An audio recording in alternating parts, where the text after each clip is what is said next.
Hey now folks, my name is Nick, this is Board Game Brawl, and this is your BGB update for October 3rd, 2013. So, first thing we always do when we do our updates, all three of them that we've done, is we talk about what's going on in the gaming world.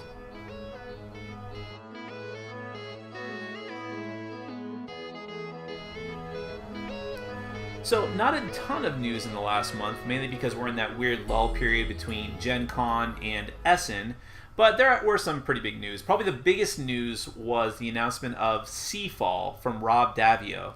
Now, Rob Daviau was the designer of Risk Legacy, and if you don't know about Risk Legacy, it's basically Risk, but hold on, keep listening. Risk, but with this awesome mechanic where the game evolves over time. The players are going to choose your factions as normal, but you're going to, over time, depending on what actions you take, pop open these envelopes and sealed compartments in the game, which are going to permanently alter the game board and the player cards and all kinds of other things I can't talk about because it's going to be spoiling too many things. But it was really, really awesome, and he's taking that legacy mechanic and building a brand new game out of it called Seafall, which is basically a 4X game, which is explore, exploit, exterminate, something else. I don't remember all of them. I'm probably wrong about the few of the ones I did say, but instead of the typical spacefaring 4X game, this one is in sort of a fantasy world where you're piloting ships in sort of a pre-industrial area or maybe industrial area, I'm not sure, world.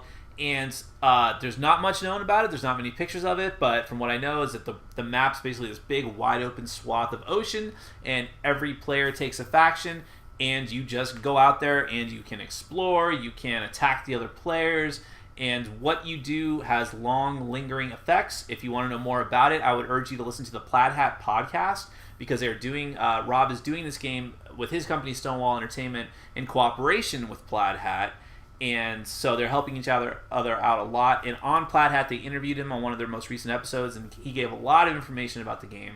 It was really, really interesting. And in addition, I also learned that he's taking the project to Kickstarter, which I did not expect, because even though he's partnered with Plaid Hat, he still needs to get the game funded before they'll publish it. I don't know, it's a whole weird thing, but definitely a game that is on my radar. I love Risk Legacy. I'm still trying to finish it, but this game looks even better because I don't have to try and sell people on the idea of playing Risk, which even I'm kind of sick of after all the years of playing it. So that's Seafall from Rob Daviau and Stonewall Entertainment with Plaid Hat Games. Now, I also heard that AEG is bringing out even more games from their Big in Japan line, which is games, smaller card games from Japan that sort of have a cult following but were never printed in the US. The biggest one of these, of course, was Love Letter, which I'm not going to go on and on about again and again. I'm sick of mentioning Love Letter in my videos. But they're also bringing over more of Seiji Kanai's games, which I would love to talk about. And one of them that they just announced was Say Bye to the Villains, which is a game I just played for the first time just last night, but I had it for a couple weeks. I love it. I think it's a fantastic game. I actually like the art style that it has, but I'm actually hoping that the new AEG version has a different art style because I want to have both versions, and I think it would be cool if they're really different. But I hope the gameplay stays the same because it's really, really good, really hard cooperative game. Another game that is coming in that same line of games from a different designer, Hayato Kisaragi, I'm sorry if I'm butchering your name, is called Greedy Kingdoms. And the reason why this is important to me is because I've been trying to get this game. It's very hard to find an imported copy of it because very few people have it, and the people that have it want to keep it. It looks like a really cool, small card game similar to games like Love Letter and Lost Legacy. Can't wait to check it out. I'm really, really happy with what AEG is doing. Actually, I think AEG is doing a lot of good things, not just with those Japanese games. So definitely one of my favorite companies right now. Now, the Lamont brothers, if you're not familiar with them, they're these pretty well-known, pretty talented designers from Europe, I believe, who every year will produce a game in a very limited quantity, and they try to make a very good, very special game. I think last year they did a game called Spellbound, which looked really, really awesome, but was just way out of I didn't get in on the pre-order for it, and after the pre-orders were done and it actually went out to the public, the the quantity was very, very limited and the price skyrocketed, so I couldn't get it. Well, they did a game called Snowtails, which was very, very popular, and that actually went wide mass release. And now for their yearly game this year, they're doing a sequel to that called Mush Mush Snowtails 2. It looks like to be like another racing game. I don't know much about it, but pre-orders are open. Go ahead and take a look. Search for the Lamont Brothers. Search around in BGG. I'm sure you can find a thread that will tell you how to pre-order that game before they're all gone. Another really interesting bit of news. So, Madagot Games, which is, again, one of my favorite publishers, is putting out something called C3K Creatures Crossover Cyclades Comet. And what it is basically a mini expansion pack with miniatures and cards that will allow you to take creatures from Cyclades and put them into the game Comet, and vice versa. Creatures from Comet and put them in Cyclades. Now, Cyclades was a game I was just, I need to play it again, but I wasn't too thrilled the first time I played it. It looked amazing, but I wasn't keen on a lot of the auction-style bidding gameplay. But Comet is an amazing game. I love it. It's in my collection. I probably shouldn't spoil it in case I ever review it, but it's a really great game. I can't wait to get more miniatures for it, so that will make this whole expansion worth it for me personally. That's from Madagot Games, the C3K expansion.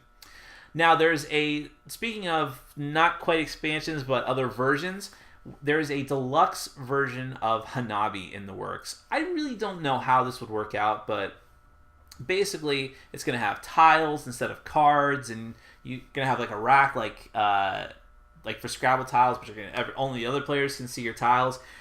I don't know, but I will say that I love Hanabi. I love Antoine Bowles' work. I love the Takenoko Collector's Edition. Look at my video if you don't want to take my word for it now. So I'm excited. I think it could be pretty cool depending on what the price point is. It's true that my Hanabi cards have really been through the ringer. People are not gentle with them, especially since I play it a lot with people who are not really familiar with board games that much and how to take care of games. So having big, thick, sturdy wooden tiles might be better for that. That's kind of all that's going on in the news that I'm interested to talk about anyways. So let's go ahead and talk about what's going on at Board Game Brawl.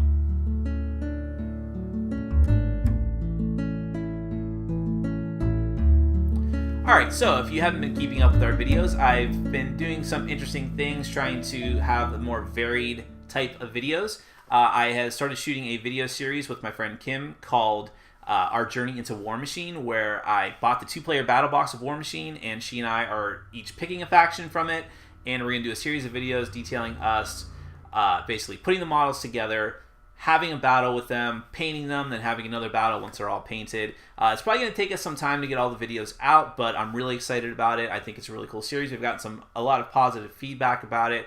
So if you're into War Machine or any of the little periphery universe around it, or if you think you might want to just watch two complete noobs make fools of themselves trying to get into miniatures wargaming for the first time, that might be the series for you. I also did a very cool video review of Galaxy Trucker with my friend Robbie, who's Kim's boyfriend. It went really, really well, so kudos to both of them, and I'm hoping to have more people from my gaming group on my videos in the future.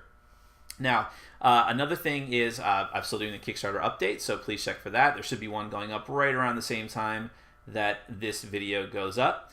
And I would say that the biggest news at Board Game Brawl is that on November 2nd, we're taking part in a special charity event called Extra Life, which is part of the charity fund drive to fund the Children Miracles Network, which funds a lot of children's hospitals around the country.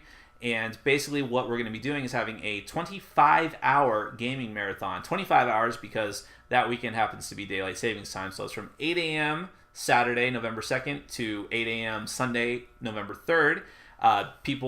Me, Robbie, a few of the other people from my gaming group are going to have basically just an all-day gaming marathon session doing all kinds of stuff. And you can actually donate to our group on Extra Life and try to get us to meet our goal. Our goal is pretty low right now, but hopefully we get a lot of support.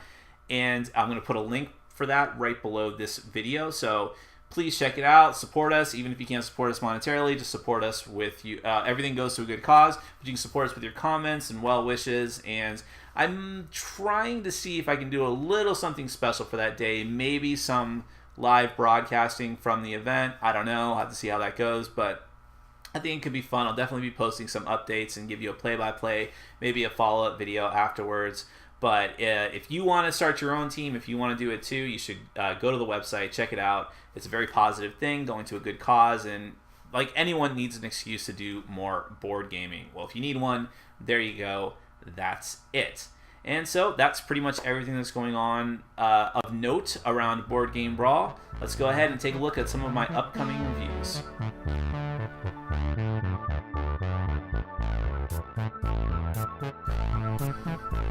Alright folks, well here's just some of the games that I'll be reviewing in the next month. Lots of new stuff coming out that I don't quite have in my greasy palms yet, but let's see, hopefully I'll have a review of Android Netrunner, a very, very popular game. Empires of the Void, which was the first game from Ryan Lockhart, who did City of Iron, which is a game that I reviewed and enjoyed quite a bit. Romance to the Nine Empires, which has one of the most confusing rules sets ever. Hanabi, which I mentioned earlier in the video. And whoa, one of these things is not like the others. What's this over here? That is a tabletop RPG book, Star Wars Edge of the Empire. Got a lot of thoughts on that. There's Say Bye to the Villains. I mentioned that earlier already. That's the Japanese version. BattleCon, War of Indines. Any day now I should be getting the sequel to that, Devastation of Indines. So figure I should get around to reviewing the first one. And we got the expansion for Darkest Night with an Inner Light. Lupin the Third, finally got to get around to that one. Love the anime, wonder if the board game's any good.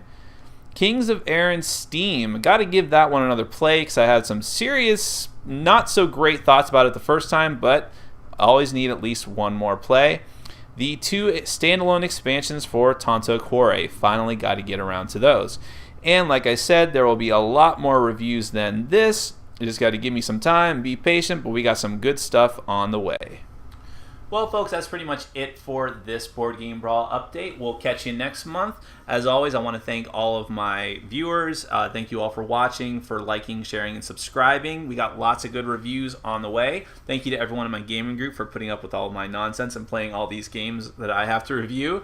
And make sure to check out, we got some good reviews coming up. We've got my top 10 games of Essen, which should be pretty cool. That my other top 10 of Gen Con was very, very popular, so keep an eye on that. Share us with all your friends, and most importantly of all, get out there and game every day in every way.